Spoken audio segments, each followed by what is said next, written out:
Hey everybody, my name is Jeremy Siskind. I'm the author of this book called Playing Solo Jazz Piano. Thanks to everybody who's bought it, particularly those who bought it from my website. I really always appreciate it when people go directly there because I get to keep more of the money than if you buy it from Amazon or elsewhere. I recently did a video about some tips if you're trying to play a jazz standard in the style of Debussy, and I got a bunch of comments that people wanted to have the same thing if they were trying to play in the style of Chopin. And Chopin's, not that Debussy doesn't, but Chopin's repertoire is so vast that I decided to focus in on Chopin Nocturnes, which are probably the most accessible and beloved of Chopin's piano pieces. So obviously this is very reductive, but again, I'm going to take the piece All the Things You Are and play it in the style of Chopin, and I'll teach you how to do it. So just in case you're not familiar with how All the Things You Are goes, it's one of the quintessential jazz standards. It's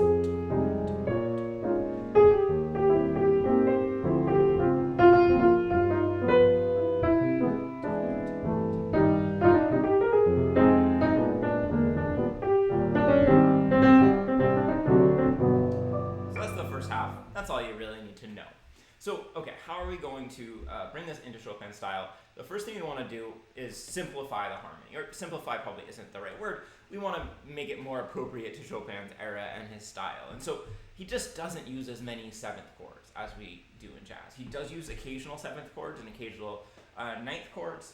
His harmonic palette was very rich, but in jazz everything's a seventh chord, and that just was not the case in Chopin's era. So instead of these really big 6-note chords, the first thing that I would do is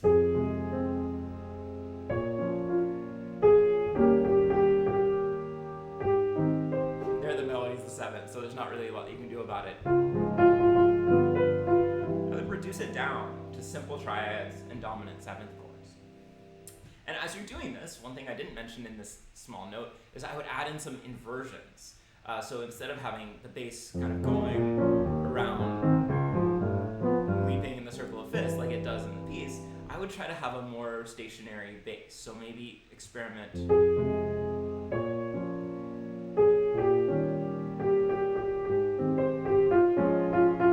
with putting some of these chords in inversions. And I wrote here to use diminished chords. Chopin does really like diminished chords, just pure 4-note diminished 7th chords. And so you can replace some dominant chords with diminished chords. You'll also hear Chopin do this beautiful thing where he might put diminished chords over a different bass note. So I'm using a G diminished over an F bass note, and it gives this beautifully dark sound. But look what I'm going to do. I'm going to go F minor, B flat minor, and then instead of E flat 7, with the B flat staying in the bass, I'm going to use, I guess I'd call it an E diminished or a B flat diminished.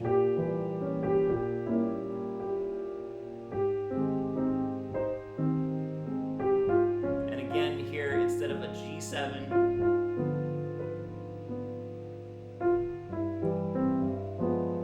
again I'm using a diminished chord.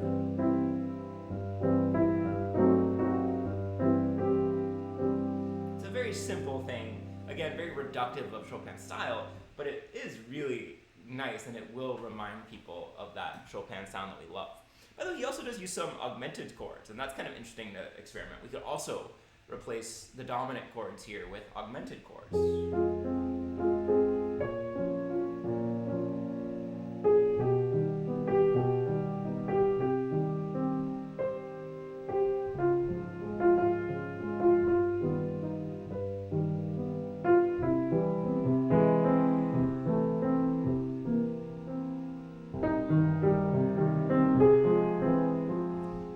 Some things to experiment with harmonically in order to get All the Things You Are to sound more like Chopin.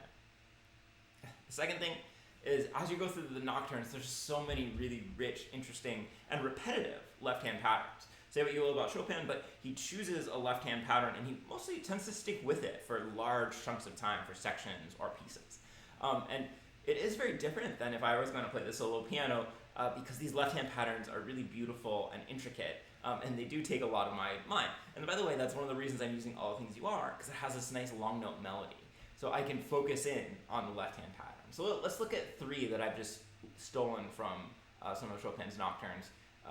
Here's a beautiful one.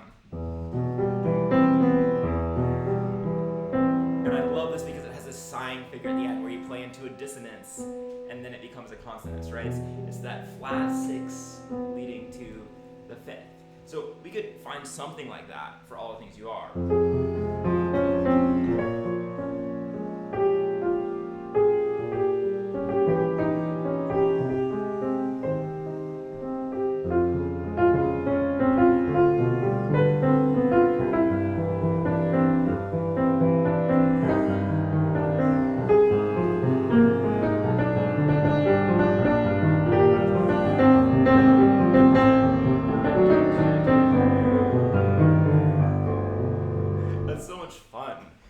Because it just allows you to play in a completely different way to find some dissonances.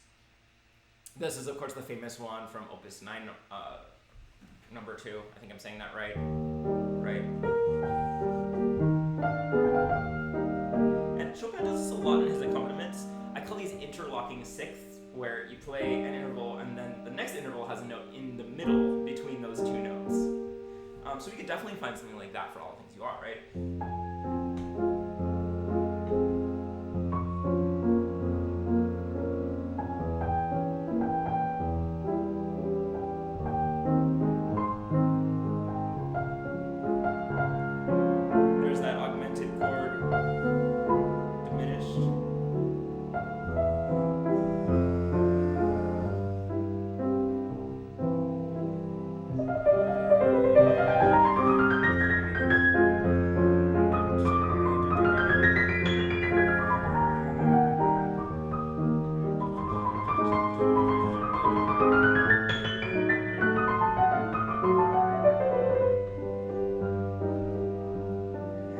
So that's fun.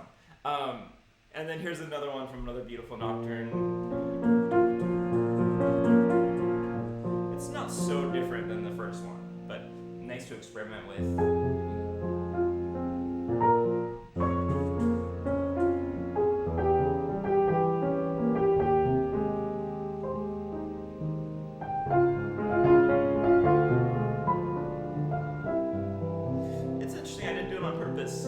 But every accompaniment pattern that I've chosen so far has groups of 3, which I think is kind of common for Chopin. Even when he's writing in 4/4, there's often kind of a left-hand pattern that maybe goes against the meter, but certainly there's other left-hand patterns that aren't in groups of 3 or 6.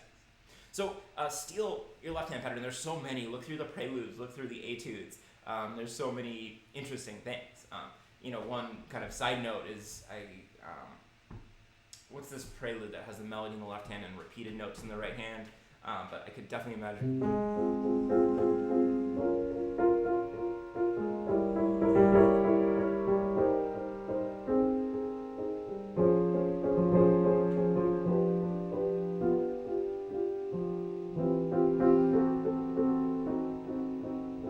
That's a really fun way to play this tune.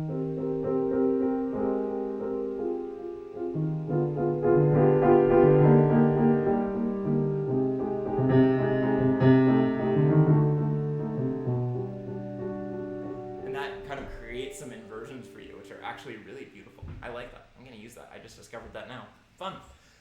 Somebody tell me what prelude that is in the comments if you know. Okay, third thing, you heard me doing this. I got a little bit ahead of myself because I got excited. But first thing, Chopin's melodies are bel canto. You want to play that melody beautifully and expressively.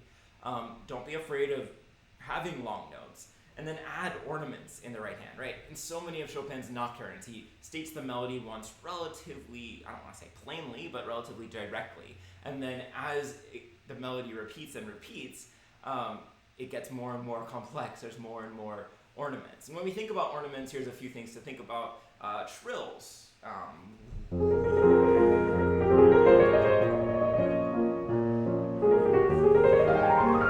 There's the second thing, scales.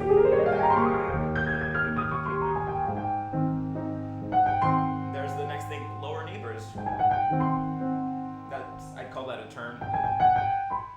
And by the way, I discovered this way too late in my piano career and teaching, but the rule of thumb with turns is that the upper note is diatonic, the lowest note is chromatic. So here I'm in A flat major, I go above the G to an A flat, below to an F sharp.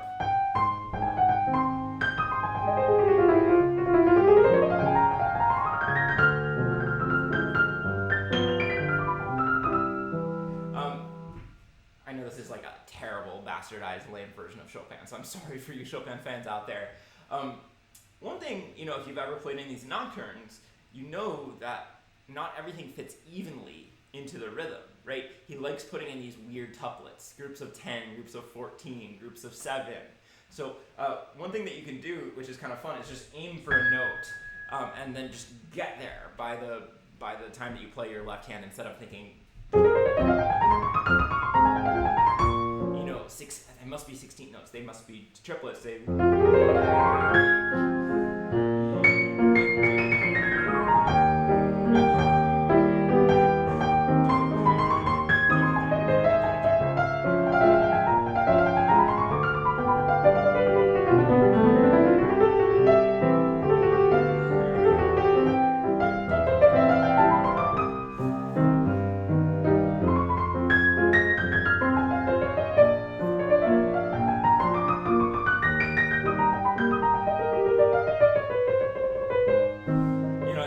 those long pauses too. Of course, Chopin is the rubato composer, so don't feel like you have to remain metronomic as you play. And then as you develop and maybe you want some other textures, octaves and sixths are great ways to go with Chopin. So if let's say I'm for the first A I'm just presenting the melody.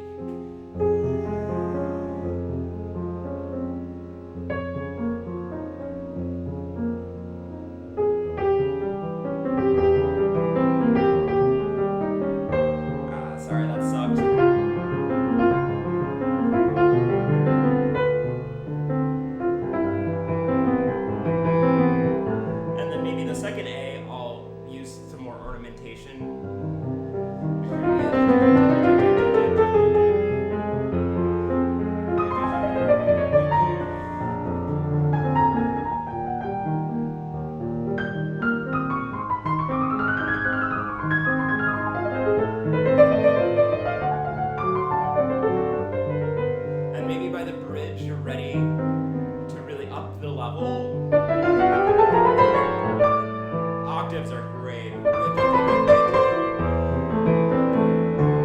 you can use octaves in the bass.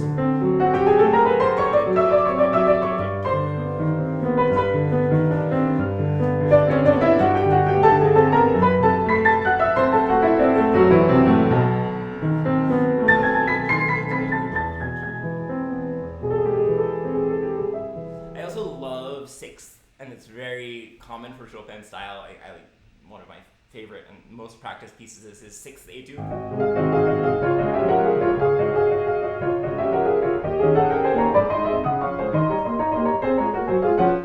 Played that a million times. So it's fun to experiment with sixth, and you get all this fun chromaticism when you add a sixth. So you could choose a major sixth or a minor sixth.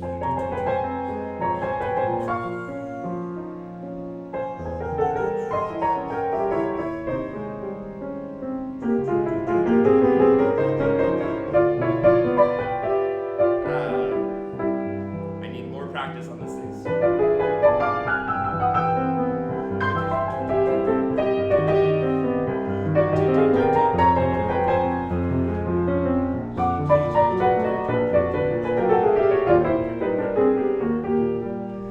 that can be a really fun texture to experiment with as well.